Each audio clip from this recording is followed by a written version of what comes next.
یا ایها الذین آمنوا ای کسانو چې ایمان مو راوړئ لا یحل لکم حلال نه د تاسې لره ان ترثوا النساء چې تاسې په میراث ویسئ ښځې په زوره داسې به یې کول طالبانو ورونو دوی کله به چې د یوې ښځې میړه مړ سو ګوره طالبانو د ابو داودو د بخاري حدیث ده اذا مات الرجل چې کله به سړی مړ سو کان اولیاؤه احق بامرأته اولیاء د چا د دې سړي احق حقدار ول بامرأته ان شاء بعضهم تزوجوها وان شاء زوجوها وان شاء لم يزوجوا کله به چې ښځه د ښځې میړه مړ سو ښځه به د په کور کې کېناستله ورته ویل یا به دا که یا به دا که لکه موږ تاسې افغانان غاک پسې وکړه که یې نه کوې بیا به همدلته کښېنې باندې به نه وزېرې موږ له کوره هغه به ویلې چې تا څه کوم ځوانه به وتلې بل ته یې نه ورپرېږدي بل به یې نه کوي طالبان ستې به همغلته په کور کې زړه سوله دا د چا په حق کې نازل سو د آیات د طالبانو د منافقینو د مشرکینو د یهودیانو د کاپیرانو په حق کې دا نازل سوی هغوی کې دا عادت نن په من کې سته که نسته په افغانستان کې چې څومره شهیدان سوي دي ټولو ښځې ناستې دي که نه دي ناستې یعنې طالبانو ډېر د احتیاط ژوند نه ده او څه وایي چې هغه د دا داسې غیرتي ښځه ده څه غیرتي ده ته یې نه پرېږدي ته دومره غیرتي څه که نه ته بیا څه تندر وهلی چې تا ښځه مړه سوي نه وي بیا دې بله کړي نو ته بیا د غیرت ولې نه کوې چې په ښځو باندې کوي اصل دغه خبر نه ده او بیا طالبانو که بالفرض دا ښځه راجیږه سي داسې وایي چې زه میړه کوم د ما حق ده شرعا مې حق ده نه اوسېږم دلته میړه کوم تا نه کوم خپل بل میړه کوم تا څه کار ده ما سره نو طالبانو ورونو بیا څه کوي طالبانو دلته مرګ ته په دې جاهله ټولنه کې خبر بیا تاسې وایي چې پښتانه او افغانان داسې غیرتي او علمي خلک دي چا ویل علمي خلک دي که دا جلۍ راجیږه سي طالبانو دا شرعي حق ده طالبانو چې زه څه کوم زه ځم د پلار کره اوسېږم بس هر څوک مې چې میړه کوو زه ځان ته هغه میړه کوم دلته طالبانو د دوی په منځ کې دښمني پیدا سي دوه درې له هغه طرف نه مړه سي دوه درې طرف نو دا نجونې ټولې طالبانو داسې سوي دي چې بیخي غوښتنه نه کوي مرګ قبول ده راته ځکه دې په سر هلته مرګونه پیدا کېږي ټول عمر بدنامه کېږي طالبانو نو نه پوهېږم طالبانو چې تاسې به څه وخت درد درکې پیدا کېږي یو ورځ دې باندې تفکر وکړئ که تاسې نجونې وئ بیا داسې یو حالت سره مخ وئ یو ورځ خو تاسې طالبانو یو ورځ خو پردي ته په محتاج ژوند کې په پنجره کې تېر کړئ چې تاسې ته معلومات وسي ډېر لوی درد ده طالبانو دا اوس زه قسم کوم طالبانو که یوه نجلۍ داسې راجیږه سوله د افغانستان کې او غوښتنه یې وکړه زه د هغه کره نه اوسېږم له ورونو کره نه اوسېږم زه د پلار کره اوسېږم او طالبانو دا چې راجیږه سوله قوم به هم ټول پسې راجیږ ستې موږ روم بدلې پلار به یې مزپي او که محکمې ته هم لاړه سي طالبانو زه څه فکر کوم چې والله علم را خلاصه به سي دا مسله به که را خلاصه نه سي کاشکې طالبانو یو لوی انقلاب راغلی وی په دې مسله کې دغسې مسلو کې چې د ښځو په حق کې ظلم کېږي قیامت به راورسېږي دا مسلې اوس خو طالبانو لا ډېره ښه سوله فتحه چې راغله طالبانو ورونو نوي ماته یو چا زنګ ووه وایي دلته سپي او سړی خوړلی ده په غوږ باندې نو اوس ملکانو فیصله کړې ده چې نجلۍ په هغه کې ورکړي په بدۍ کې فیصله هم سوې ده وایي موږ بیا ورې سبا تا ته درس نو تا سره به نږدې نه مجلس وکړو میل صحیح ده راسئ میل خو دا ملکان به ټول راځي الله شاهد د طالبانو که نه نو هغه خو نه وي د جذبوي وخت نو ما خپلو ملګرو ته ویلي چې ښې شنې لښتې برابرې کوي چې سبا ملکان راغله داسې زپ ورکوو که نه چې ټول افغانستان بیا په دې باندې خبر سي چې څوک سپین سړی خوړلی د دوی په بدۍ کې یې څوک ورکړې ده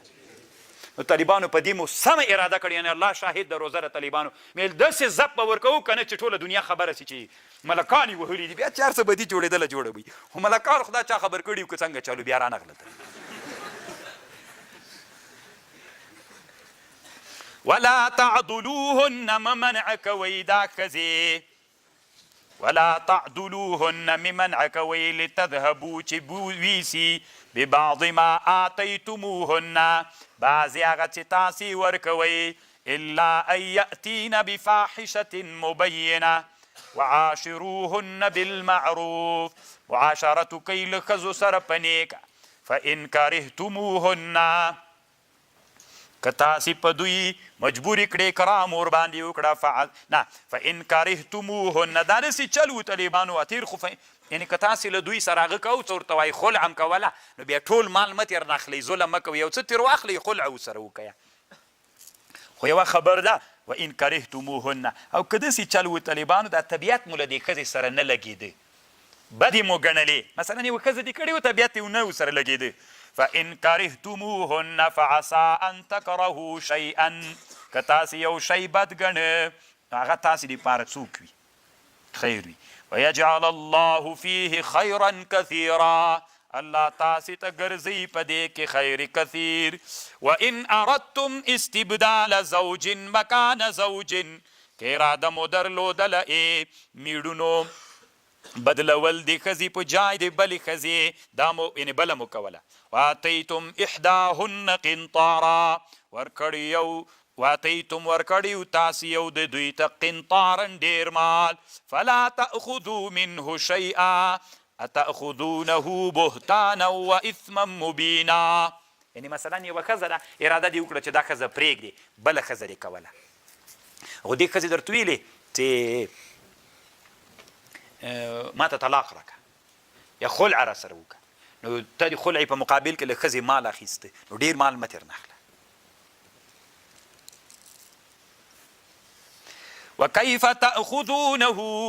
وکیف تأخذونه څنګه تاسې ترې ناخلئ وقد افضا بعضکم الی بعض افضا کړې بعضو ته یعنې جمعه مو ورسره کړې اوس ګوره سړي چې کوم مهر هغه ته ورکړی و ښځې ته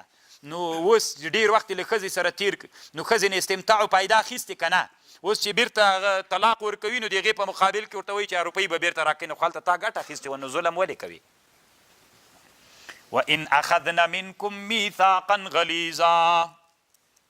طالبانو ورونو دلته شویګان یو اعتراض کوي عمر رضی الله عنه یو ورځ خطبه ویلې تقریر یې کو عمر رضی الله عنه ویلې د ښځې مهر به له 400 روپۍ نه ډېر نه وي درهمونه نو چې دا تقریر یې وکړ بیرته راکته سو یا یوه ښځه مالته په تقریر کې ورته جګه سوله داسې ورته ویل الله قرآن کې داسې ویلي دي آتیتم احداهن قنطارا که ورکړي یو د تاسې ښځې ته ډېر مال قنطار خو مال کثیر ته وایي نو خو دې نه معلومیږي قرآن نه چې ډېر مهر جایز ده نو تا ولې ویلې عمر رضی الله عنه بیرته له خپلې خبرې وګرځېدې څه وایي رجل اخطأ وامرأة اصابت ښځه حق ته رسېدلې یو سړی خطا سو بیرته له خپلې خبرې وګرځېد نو دوی وایي طالبانو چې یو سړی خطا کېږي علم یې زده نه وي شویګان وایي هغه امیر نسي کېدلی عمر سې ولې امارت کو نو طالبانو ورونو ده ورته ردونه کړي علي رضی الله عنه نه هم همداسې خبر نقل کړي چې علي صاحب یو ورځ فیصله وکړله نو بیا هغه یو د فریقین ورته ویل چې مسله داسې نه ده بل داسې څنګه کوي بیا طالبانو بیا د قرآن هم قصه ورته راوړي حضرت داود علیه السلام چې فیصله وکړله هغه سره له دې نبي او بسلیمان ففهمناها سلیمان صریح قرآن بیرته ردونه پې باندې کړي په شویګانو ولا تنكحوا ما نكح آباؤكم من نساء الا ما قد سلف ما په نکاح کوئ هغه ښځې چې تاسې پلرونو کړي دي الا ما قد سلف مګر مخکې چې تیري دا خو بېله خبر ده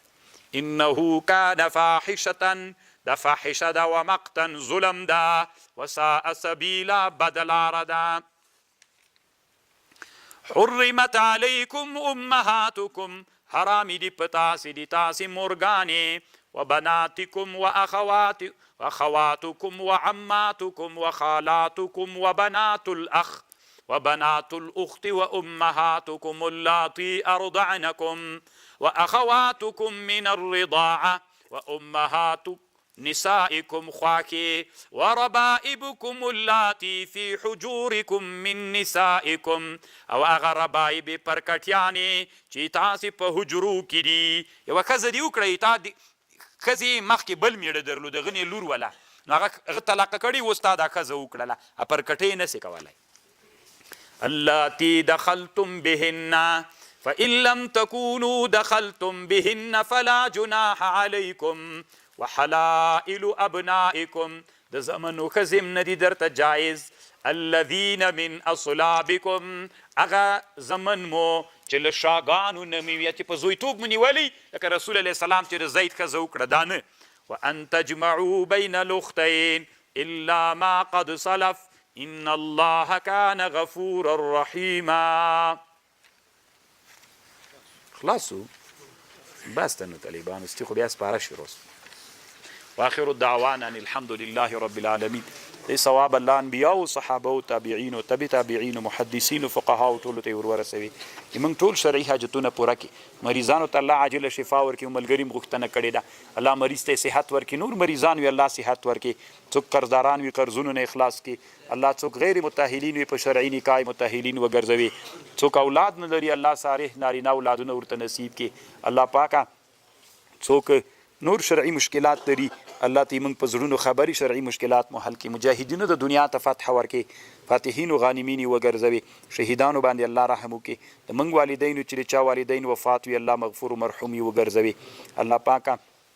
موږ اسلامي نظام او اسلامي امارت ته دوام او بقا نصیب کړي الله حفاظت وکړي الله ساتنه وکړي الله مشکلات پکې را پیدا کوي مشکلات وی الله پاک حل کړي الله ملت لمنګ نه خوشاله اول الله راضي کې بیا ملت خوشاله کړي الله ټول شرعي حاجتونه مو پوره کړي د موږ مدرسو د ټولو دینی مدارسو حفاظت وکړي الله پاک څوک چې مدارس سره اعانت کوي الله ته حافظ سي الله ته ناصر سي الله ته د ټول شرعي حاجتونه پوره وګرځوي الله پاک علماء د حاضر مجلس طالبانو الله علومو کې برکت واچي الله علماء عاملین وګرځي موږ ټول الله پاکه اته د دین طالبان یو الله موږ ته زیادت فی العلم نصیب کې سره العمل رب اغفر وارحم وانت خیر الراحمین